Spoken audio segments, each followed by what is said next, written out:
राम राम मित्रांनो, आजचं गाईचं नियोजन आपल्याकडे होतं. वडील जरा कापस लावायला गेलते, मग काय आलो ना इकडं ज्वारी कापायला. हे आपला बोरबीर आहे, कसलं खतरनाक वातावरण आहे. बांध बी कापायला आलता, मग काय मागं पुढं बघतो का काय, लगेच आलं दान दान पुढं.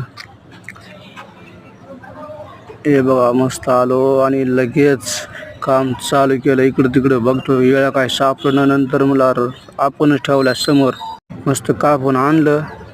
हे बघा मस्त लगेच त्यांचा मनाला शांती भेटली, लागली खायला. ही आपली बैलगाडी आहे, जावं लागेल तेव्हा आपण त्याला ॲडजस्टमेंट करतो आणि वापरतो. त्यांची शांती हीच आपली शांती, बस विषय संपला. यांच्यावरच आपल्या घराचा खर्च भागतो, त्यामुळे यांना कमी पडता कामा नाही. तिकडे हे आजोबाचं काम चालू होतं, तणनाशक पाक नाही नाटकेला यानं. इचुकाडा निघू नये म्हणून तणनाशक पाक बुक नाही करायचा प्रयत्न चालू होता. लय काळजी घ्यावी लागते प्रत्येक गोष्टीची. मन काय आवरत नव्हतं, मग डायरेक्ट शेतामध्ये गेलो. आंबे लय आंबे होते, 2-4 आंबे बघा आता पडले होते. मस्त आंबे गोळा केले.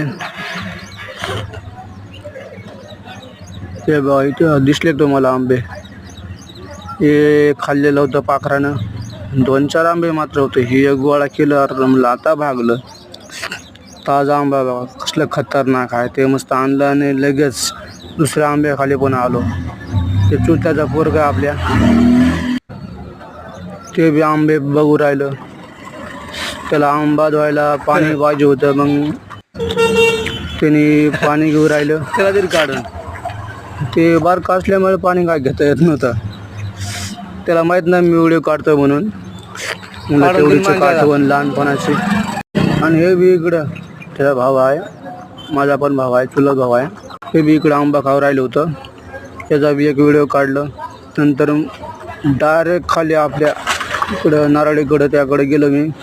ते कपाशी लावायची होती, इथं केळी झाड आहे, भरपूर केळी येते. आता बी गावाकडे आलो मी, पुण्याला असतो तर आता गावाकडे आलो तो खतरनाक 2-3 केळी पिकली होती. मग काय मजाच मजा, आपलं नशीबच भारी भाऊ. जेव्हा जातो तेव्हा केळी आपल्याकडे असतीच.